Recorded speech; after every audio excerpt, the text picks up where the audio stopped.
I'm picking up some background noise from a school, so if somebody who is not muted can make sure they mute. Yeah.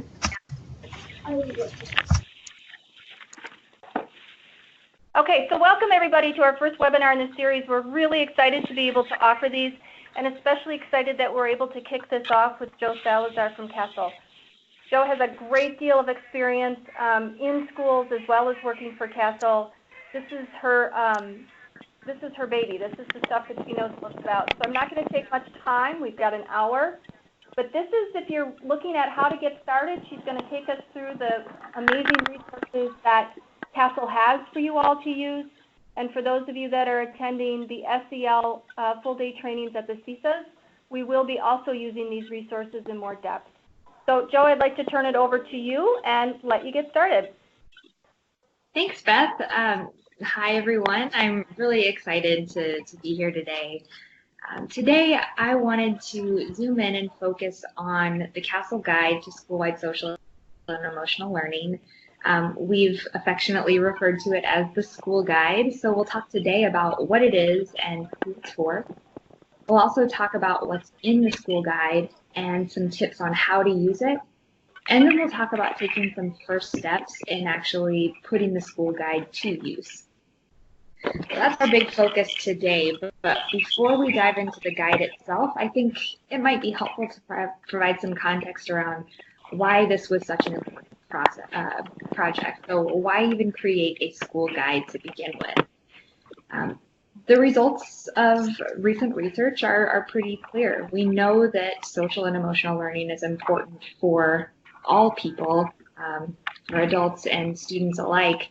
And the research is really pointing us in that direction. So we know that kindergartners who are stronger in SEL competence are more likely to graduate from high school, more likely to complete a college degree, more likely to obtain stable employment in young adulthood, all of those things that we hope for our students once they enter our classrooms. And we also know that kindergartners who were stronger in SEL competence were less likely to be living in public housing, receiving public assistance, and involved with the police or end up in a detention facility.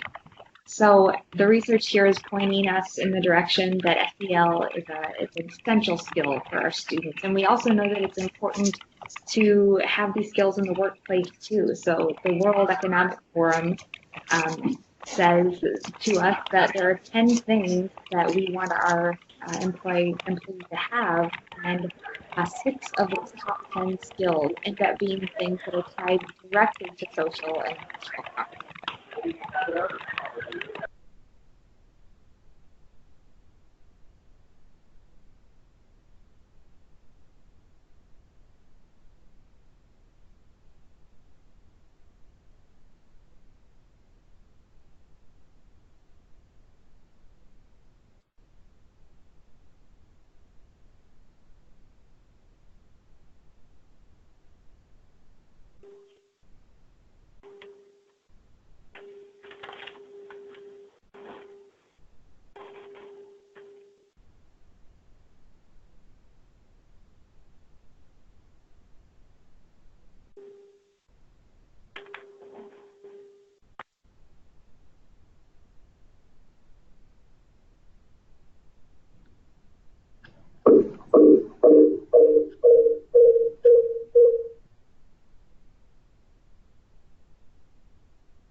Hello, I'm sorry to interrupt, but we're not able to hear if somebody is speaking for the last 3 or 4 slides.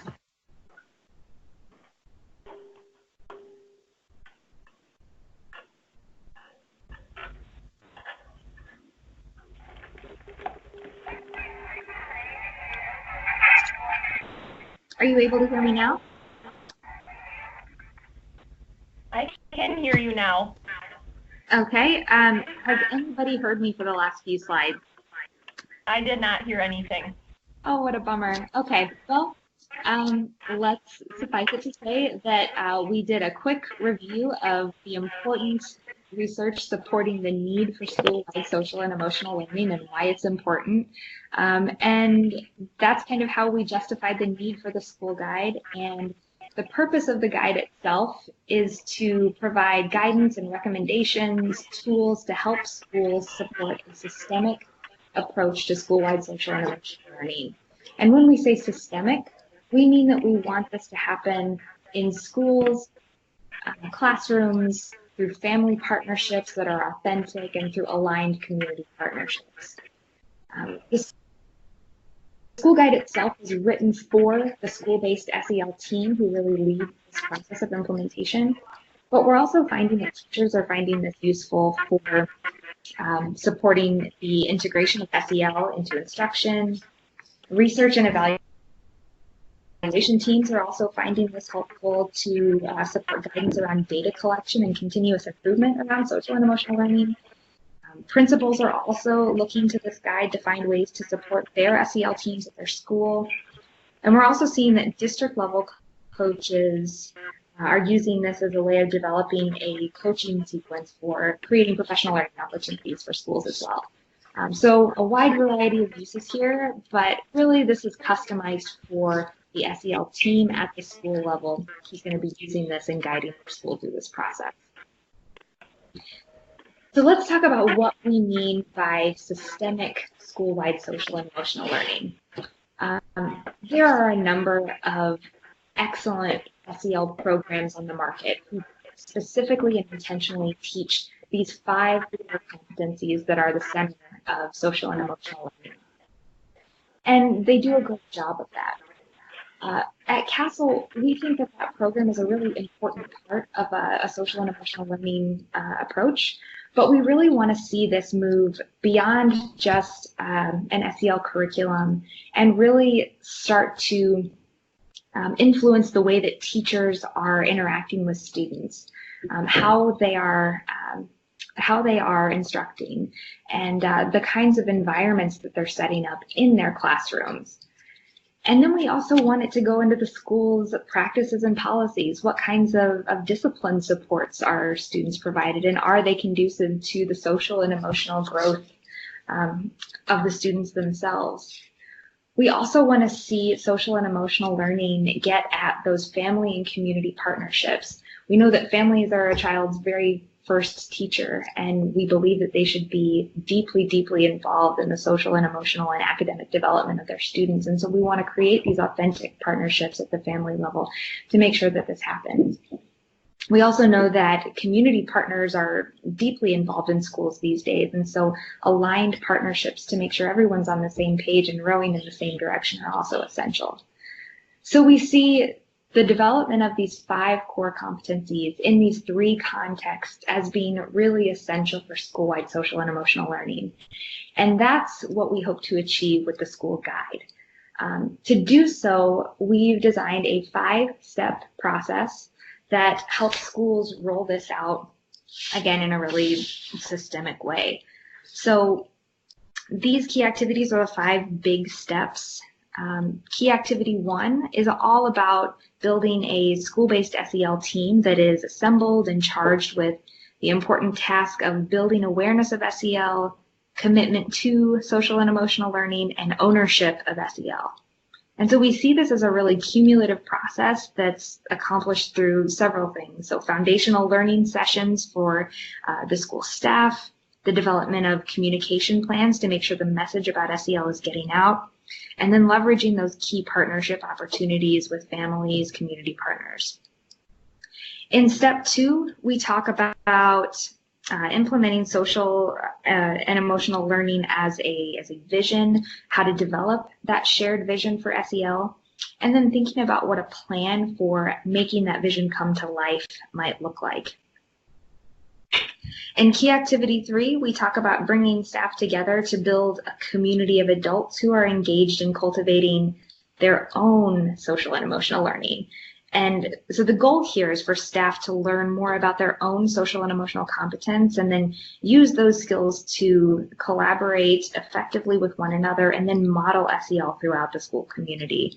So the result here is that we have adults who are showing students every day what it looks like to be socially and emotionally competent. In key activity 4, we talk all about SEL for students, both at the classroom, school, family, community level. This includes things like creating a supportive learning environment where SEL is taught explicitly, instructional practices that promote SEL, and just ensuring that explicit social and emotional learning is part of every child's education. Then finally, in key activity 5, we talk about the use of data to continuously improve each of the other 4 key activities that come before it. And so we lay out the school guide in this 5-step process. Now the hope is that when we go through this process, we see a few key indicators to know that school-wide social and emotional learning is working. We want to see explicit instruction happening. We want to see SEL integrated with instruction, supportive school, classroom climates. We want to see youth voice and engagement, adult relationships that are focused on social and emotional learning, supportive discipline systems, a continuum of integrated supports, systems for continuous improvement, authentic family partnerships, and aligned community partnerships. So these are the outcomes we're really looking for when it comes to school-wide SEL. So with that, I'm going to take just a moment and pause for any questions that are coming up while I switch to a different screen and actually get into the guide and show you what it's all about and how it's organized and what's in there as well. So I'll pause here for questions while I set up.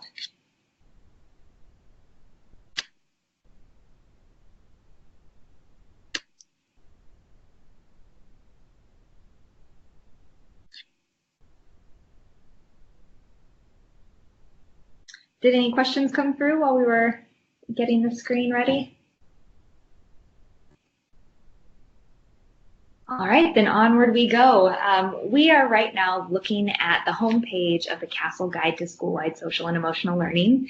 You can get to it pretty easily by going to schoolguide.casel.org.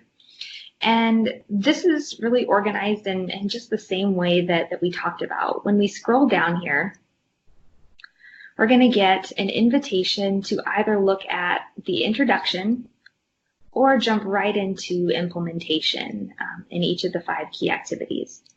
Now, if I want to learn more about social and emotional learning, I want to know more about the process and just get a general overview of what we mean and what the research is, I might click on that introduction section. There, I'm going to learn more about the 5 competencies. I'll have access to all kinds of research, a description of what we mean by systemic SEL, and why it's important. Now, if I'm ready to just jump in, I already know the basics of SEL, I'm going to want to click on that second button, which is implementation. When I click implementation, I'm invited to click on any one of the 5 key activities that we mentioned. Now, these are in order for a reason. We believe that this is a process. Knowing that every school is kind of in its own phase of implementation. Some schools have various pieces throughout this process. We know that every school will probably choose their own path. However, this is laid out in a way that if you are a brand new school to SEL, you haven't done anything yet, we would always want you to start with key activity 1. So we can see all the 5 key activities laid out here. Just to kind of show you how each one is laid out, I'm going to go ahead and click into key activity 1, build awareness, commitment, and ownership. Now we'll see here the side navigation bar is always going to tell us where we are in this 5-step process. So we're highlighted in key activity 1 here. Now, every key activity starts with an overview, and then the content is separated into tabs that run across the top here. Every overview section is going to have a note to administrators on how to support this particular key activity as an administrator, how you're going to really support that team to take hold of these responsibilities that they're about to take on. When we scroll down, we just get a quick overview of what's in the key activity and any notes here that are going to help us put this action into context. When we click into any of these tabs, we're going to get even more information about the specific titles here. So this one is all about how to create a team. So when I scroll down, I'm going to see a couple of options based on, and I can click on these depending on where I am in the teaming process. So if I'm brand new to this and I need to build a brand new team, I might click here. If I've got a team and I just want to work on defining our roles and responsibilities, I might click here. And then if we've got all that settled and I just want to work on building a strong team climate, I might click here. So if I go ahead and start from the beginning and I click into Assemble an SEL team, I'm going to see who should be on that team, what a team does, what do I do if I already have like a school climate team or a PBIS team, how do I go about merging those teams? And then I'm going to see some tools. Now this, I think, is maybe the most important part of the school guide itself.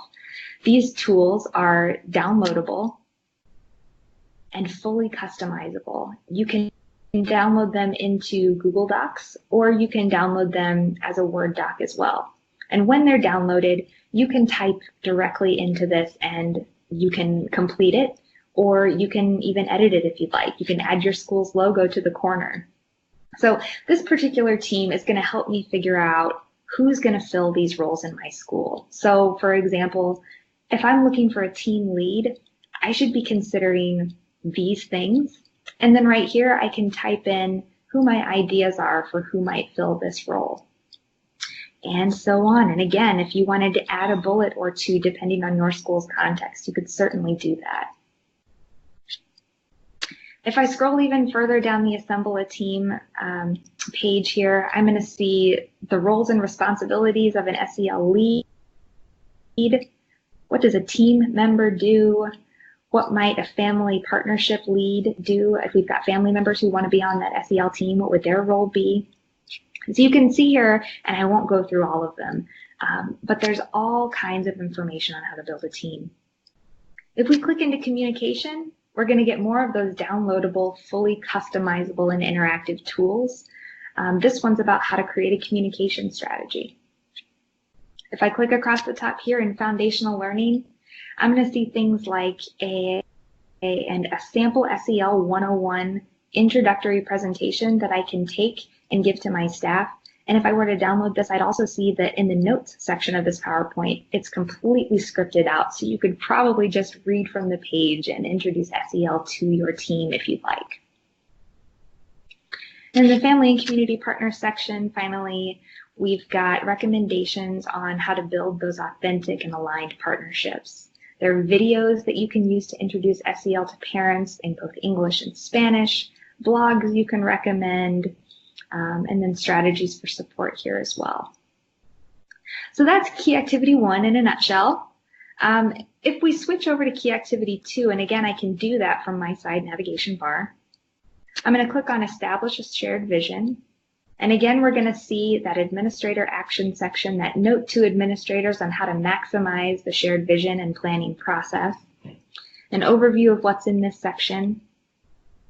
And then if I click across the tabs here, I'm going to see, how do I build a shared vision for Schoolwide SEL? What does a good shared vision look like? What are the steps that my school needs to take to actually create that shared vision? And those instructions can be downloaded right here. And when I come to this next tab, Develop a Plan, there's a big tool that I want you to see here, and we're going to come back to it in just a little bit. But the most important part of this is the Schoolwide SEL Implementation Rubric.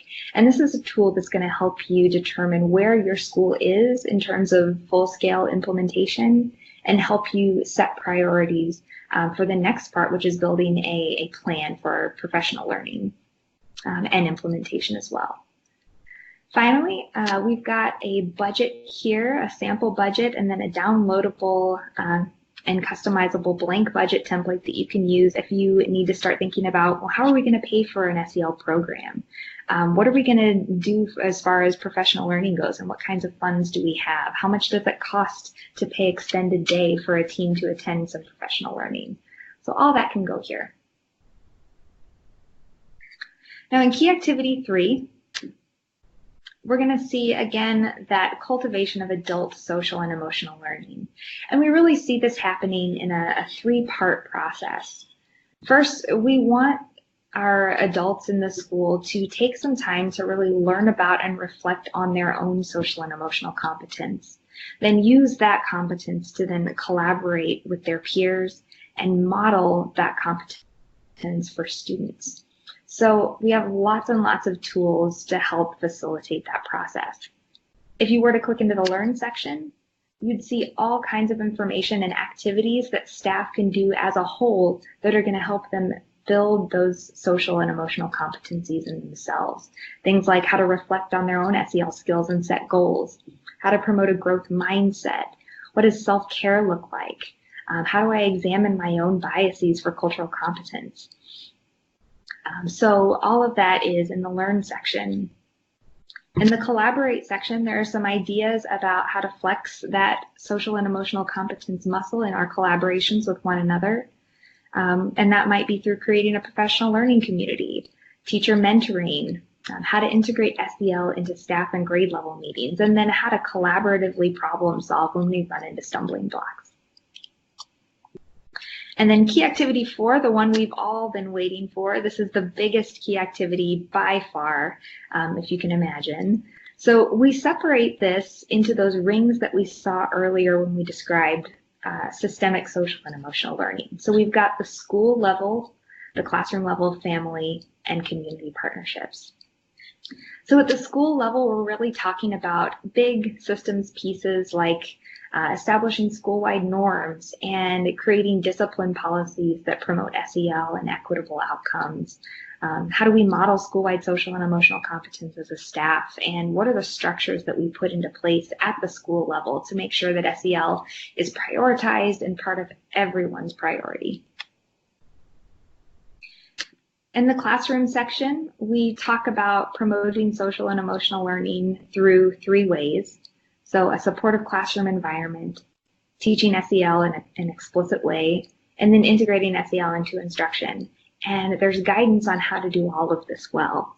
So for example, if we clicked into the supportive classroom environment section, we would see how to build classroom shared agreements where all students' voices are heard and everyone gets to contribute to, what do we do as a classroom? How do we agree to interact with each other? What will we do when we disagree? There are also some exercises to help your class build community, how to build those consistent classroom routines and procedures, how do we deal with discipline in the classroom, and then how do we assess our classroom environment and whether we're doing well? Now again, when we click into things like this, we're going to see different tools that we can pull that are fully downloadable, customizable, usable. Here we have a teacher self-assessment for creating a supportive classroom environment. So you can see that there's just so much information in here, clearly not enough to cover in a single session. The last section we'll just briefly touch upon, though, is key activity 5, and that's all about using data for continuous improvement. We define continuous improvement here. We talk about the importance of examining data for disparities between student subgroups and why that matters in terms of equity. We also provide some continuous improvement cycles through the Plan, Do, Study, Act cycle. So we've got templates for continuous improvement and a protocol for looking at the data that comes in, whether that's attendance, grades, social and emotional competence data, any of the rubrics or needs and resources assessments that you interact with through the school guide process. So that's a really, really quick summary of everything that we talk about in the 5 key activities. What we have not mentioned yet is the planner. This, I think, is what people are going to get really excited about. When we go up here to our top navigation bar, right next to implementation is a tab called Planner. And when we click on this planner, we're going to be asked to create a username and password so that we can actually save our progress when we put data into this planner. So if I'm brand new to the school guide, I'm going to click Get Started, and then I'm going to be invited, if I don't have an account, to create a new one now.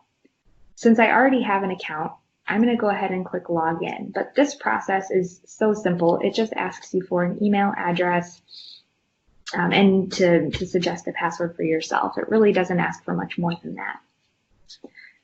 So when I click Login, I'm brought to this first page, which is the Schoolwide SEL implementation rubric. And we touched briefly on this before, but this rubric is going to ask me a series of questions that are tied to each of the 5 key activities.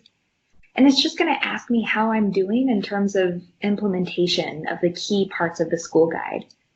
Now, earlier we touched pretty deeply on the basics of building an SEL team, and that's where we start right here. The first question on the rubric is about where I am in the teaming process for Schoolwide SEL. So it's pretty simple here. I just read these descriptions, and then I select where I think I am in this process. So for demonstration purposes, I'm going to say I'm at a 3. The SEL team meets pretty regularly. We've got partially structured roles and responsibilities. We're involving a representative group, and we're calling on people who would be directly impacted by our decisions. So I'm going to mark a 3 here. Then I'm asked about things like two-way communication, so I select an answer. Foundational SEL learning opportunities. And then I can either go to the next section, or if I've completed all of the other sections of all the 5 key activities, when I click Finish and I've answered every question, I'm going to get this nice, neat rubric summary that gives me a score for each of the 5 key activities and just gives me, at a glance, a picture of where I am in the implementation process. Now you can see from my sample answers here, it looks like I'm doing pretty well in key activity 1. I've got quite a bit going in key activity 2. Key activity 3 is going well. Key activity 4 is going okay. And key activity 5. So what I'm scanning for when I'm making a plan are places where I'm seeing 1s and 2s. And when I see these 1s and 2s, this is where I know I need to set a priority. Now, you'll notice that up here in the corner, you see a note here that this is a beta version of the guide, and that is still very true. We are hoping to do a national launch of a brand new version of the school guide in January, which is going to have some enhancements.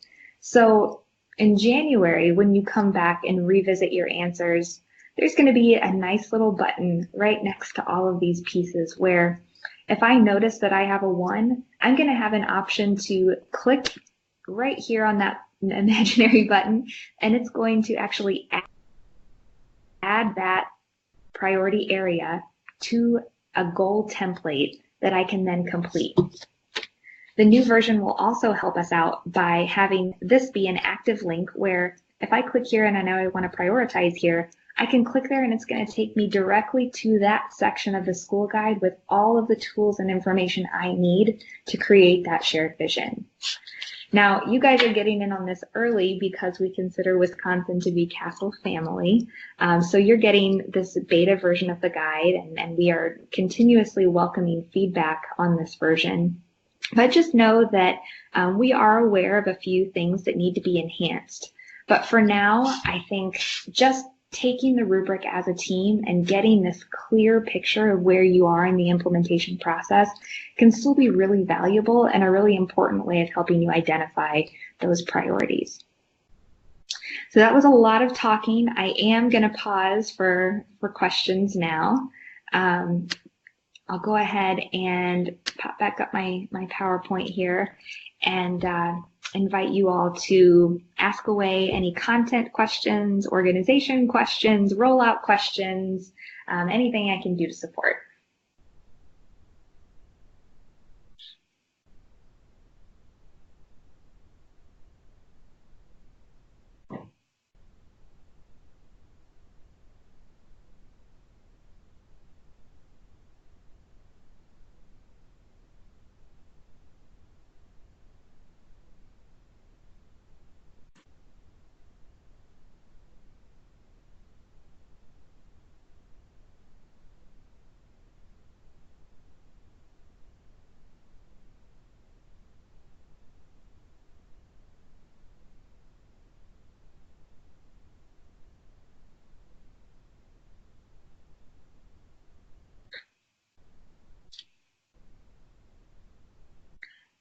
Beth, do we have any questions coming through the chat box?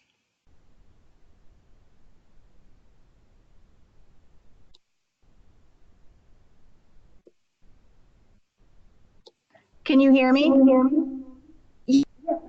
Yes, I can hear you. Okay.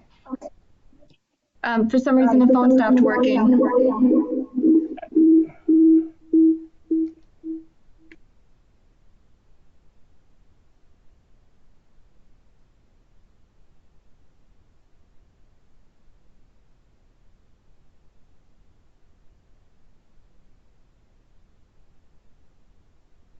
Do we have any questions coming through the chat box? Joe, we do have questions. We're just getting some feedback here. Can we turn that down? Oh, okay. So we don't get recorded. I'll go ahead and take a chair. Okay, can you hear me? Yes, I can hear you. So one of the questions was, what are your thoughts about how to use this in a virtual school setting? I'm sorry, in a what school setting? A virtual school setting? A virtual school setting. Oh, that's really interesting.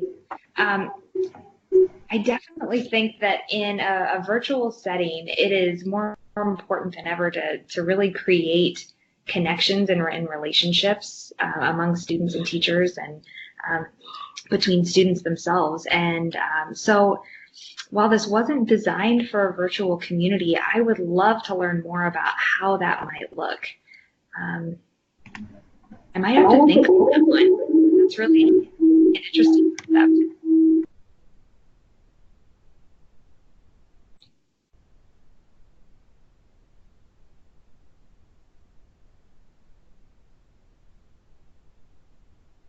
Okay, another question?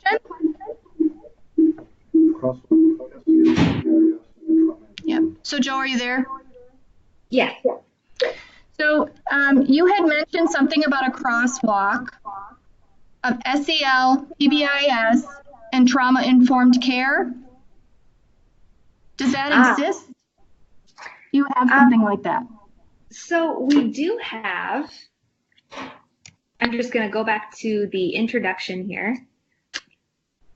And when I visit the introduction, I'm going to see a section here called MTSS and PBIS connections. Now this isn't itself a crosswalk, but it is guidance on what is school-wide SEL, what is MTSS, what is PBIS,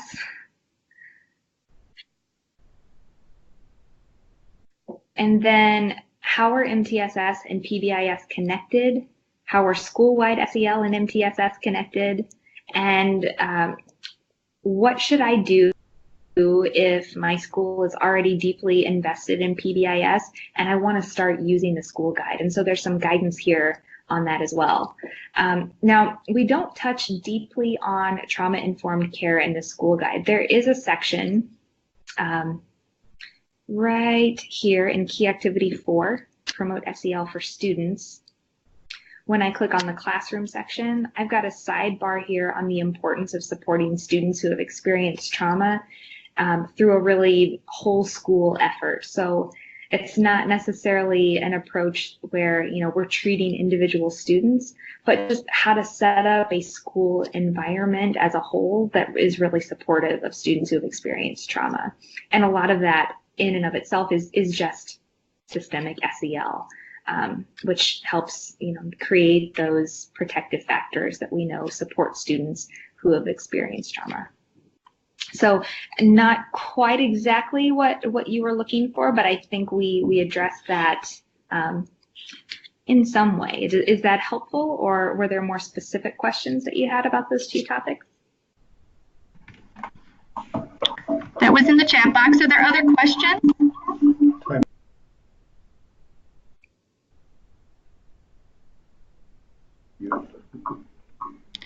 So Joe, the question is there a timeline for a first year rollout? A first year rollout. I think every school is probably going to go at their own pace. And I know that's a really a cop-out kind of answer, but I think it's really true. I think it depends on how often your team is meeting, how much time you have to meet, how much professional learning time you have, and how creative you can get with that professional learning time to really get your whole staff deeply engaged in school-wide social and emotional learning. And so a short and concise answer would be, I think in a single year, your school should probably be able to touch on each of the 5 key activities in a really brief way. So we are doing some of this work in Ohio right now, in the Columbus area, and through 3 professional learning full day sessions, we've been able to roll this out and just briefly touch on parts of each of the 5 key activities. So, for example, in the first year, I'm definitely going to want to do all of the things in key activity 1. In year 2, we probably want to build that shared vision and get the beginnings of a plan together. In key activity 3, in year 1, we might just want to touch on that learn category and really get people thinking about their own social and emotional competence. In year 1 for key activity 4, we might just start with school-wide norms and review our discipline policies and practices, and then ask teachers to do a few key things in the classroom to ensure that supportive environment is there. And then in key activity 5, we might just use this Atlas looking at data protocol to practice looking at data in a way that will help us move forward in whatever it is that we're doing. So I think we can skim the top of each of the 5 key activities. It would be extremely difficult to touch everything in year 1. I think this is likely more like a 3 to 5 year process if we were to do this in its entirety. And of course, the work is ongoing, and you can continuously improve everything forever and ever. And so while we touch on it all, it may just be never ending, It's always something that can be worked on and improved. So that's a really long answer. Are there any other questions? Joe, we do have time. Could you take people through the rubric a little bit so they could see what it looks like? I'd love to, sure. Again, we can get to that rubric through the planner section. And when we click on the planner, if you're brand new to the school guide, you will be invited to create an account. And that account is going to allow you to save a copy of your rubric and your summary. So you can see I've X'd out of the school guide, and then I came back to the planner, and it has saved all of the answers that I have. The rubric is long. It takes about an hour to complete as a team. It can take shorter or longer depending on how deep you are into the process and how well your team agrees on how things are going. But I think it's a really valuable time to spend with your team, just really piecing apart how this is going and get a feel for, what does great look like at every single level on each key activity. And so when you think about this rubric, those 4s are really the North Star. This is what we're aiming for. And I think it's helpful to see that kind of spelled out in black and white as a team, and then work backwards from there and think about where is your team And how far is that gap between where we are and that 4 that we're ultimately hoping to achieve? Within each key activity, I think there are 3 or 4 items in key activity 1. In key activity 2, there's, let's see, about 5. Key activity 3 is pretty brief, just a few items here.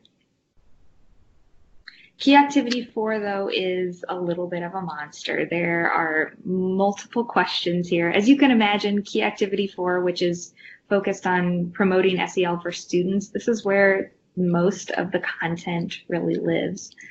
So we see items on student voice, instructional strategies that are being used at the teacher level, academic integration, evidence-based SEL instruction, and the list goes on and on. Again, I really think that going through each of these right off is a really great way to get oriented as a team to what we mean by SEL, systemic SEL, and what it's going to take to get there. Now, we have had some teams say that this was kind of discouraging to do at first. You know, we put a lot of 1s in our rubric at the start. But I think that, you know, teams, it's okay to feel discouraged, but just know that every school that begins SEL has to start somewhere. And the point is that you know, you care and you're trying, and that every school that's done this before you has gone through the same difficult process of really, you know, prioritizing and taking those first steps toward SEL. Joe, this is Beth. You guys have a tool that can guide teams through the process? We sure do. That can be found if we scroll all the way to the top here. We see a tool right here called Rubric Meeting Template. Now, this template can help you out if you're meeting as a team and you want to know, how do we complete the rubric? Why should we complete the rubric?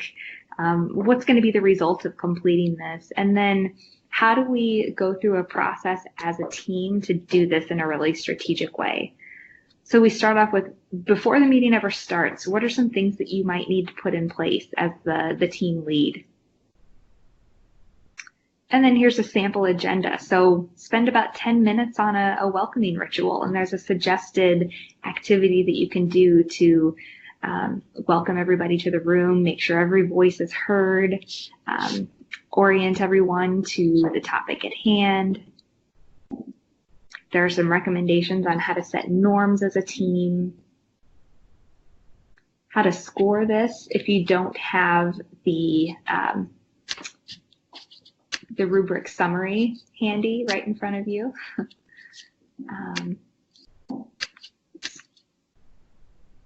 How to reach team consensus if you've got a lot of differing opinions, different ways to vote, and be democratic about the process. And then how to close this out optimistically, ways to reflect on what we've learned, whether our understanding of SEL has changed, some wonderings that this has brought up amongst the team, and just thinking about how the completion of the rubric has impacted or could impact the SEL work. And so this agenda, we think, can really help to guide that process of completing the rubric. We did get another question. Do you have some ideas for dealing with or preventing common barriers for implementing when you're competing with multiple initiatives and time constraints for Tier 1 instruction? Yes. So in the first version that we had of the implementation process, we had skipped straight to creating a shared vision and plan. When we rolled this out in schools, we realized that there was a whole lot of pre-work that probably needed to be done before we jumped straight into that shared vision. And we put all of that pre-work and that guidance and recommendation into key activity 1 around building awareness of SEL, commitment to SEL, and ultimately ownership of SEL. We know that SEL is not the only thing that schools are doing. We do know that SEL can help enhance all of the other things that schools are doing. So if you've got a new curriculum, social and emotional learning can help students to better engage with that curriculum, talk to one another about what they're learning, share new ideas with each other, disagree in a really effective way during a lesson. If it's a new SEL curriculum specifically that you're focused on, this Schoolwide Social and Emotional Learning Guide can really help the team to roll this out effectively.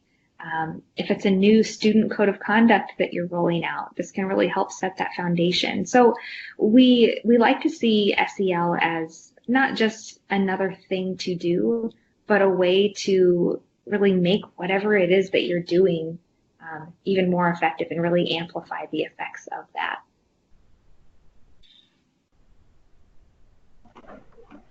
Do we have any other questions?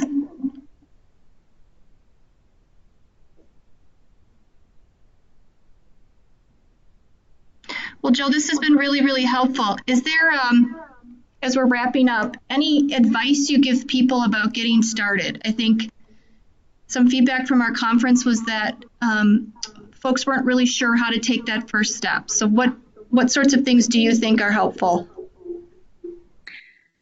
I think it's helpful, even if you've already got some of those pieces around promoting SEL for students, and even if you started to dabble in the adult SEL world, I really think it's always helpful to go back to the fundamentals in key activity 1, build awareness, commitment, and ownership, and really get those teaming systems, communication structures down pat.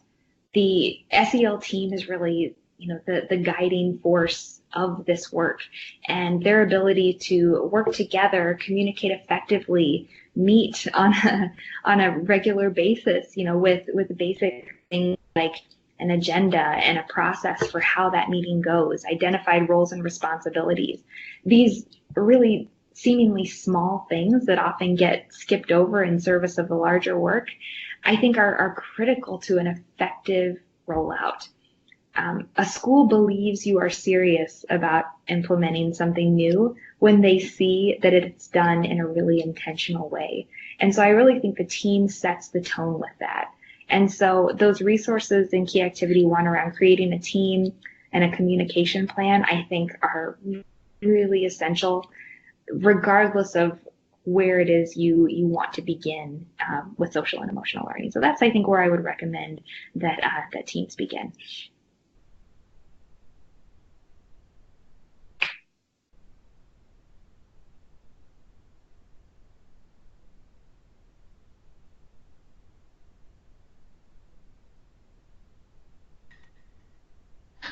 So we did get another question. I'm just asking for some clarity, Terry, about your question. And we can bring that back to Joe. As we are moving forward to support this, the CESA trainings for SEL are going to be focused on this guide. It's going to be 2 full days of training. The first day we're looking at building awareness and creating the shared plan and vision. So keep in mind that you can get some support to do this work. And I can also tell you that Joe is open to your questions even beyond this webinar. So if you have some questions, let me know, and we can make sure we filter those to Joe in a way that's not terribly overwhelming. I'm really happy to answer any questions at all, and also collect any feedback that you have. And we are in beta right now until January. And so if there's information that you feel like is missing, if you stumbled over how to navigate through parts of this website, we would really love to hear that, to make sure that the version that we launch in January is as helpful as possible to everyone who wants to use this. So the question, Joe, was when the team is meeting, how often would you suggest, particularly at the beginning, that they meet? Monthly, weekly? I think in an ideal world, I've seen it work best when teams can meet weekly. Knowing that that is often extremely difficult, I think bi-weekly can work, but I would certainly make sure that you've got a nice full hour to do that work. Other questions?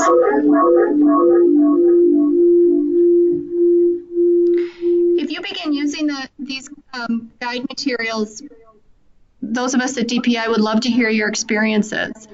One of the things that we like to do is be able to connect different school and district communities with one another who are doing the work. So if you're finding that you're using the rubric, or you got some really good insights, or there's something that you think you could share with others, we want that information so we can make it available to other schools and districts. So please stay in touch with us as you're going forward using this resource.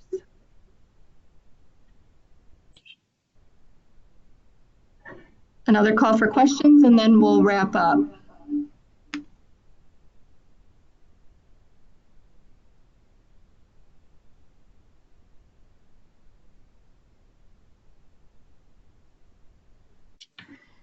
Okay, everybody, thank you so much for sticking with us in spite of these technical difficulties. We'll get this worked out because this can't keep happening for these webinars.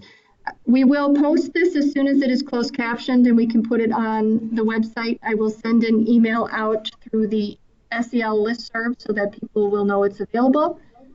The next one in October, the registration for that will be posted by Friday. You'll find that on the SEL website for conference and training opportunities. We've had some questions about the registration. It's going to be out the month before each webinar rather than having people register for all of them, because you'll probably forget come May that you registered for something this month. So if there are any other questions, please put them in the chat box. We can always follow up with you after. And I'd like to, on behalf of all of Wisconsin, to thank Joe. We can't thank CASEL enough for all the support that you have given us in this work and have been so open to being available, and terribly appreciated. So just know that. Thank you so much. Oh, we are more than happy to do it. We love Wisconsin and we love the work you're doing. And so however we can support it, we want to be there. Beautiful. Thank you. And hopefully we'll see you all next month. Bye, Joe. We'll check in. Okay.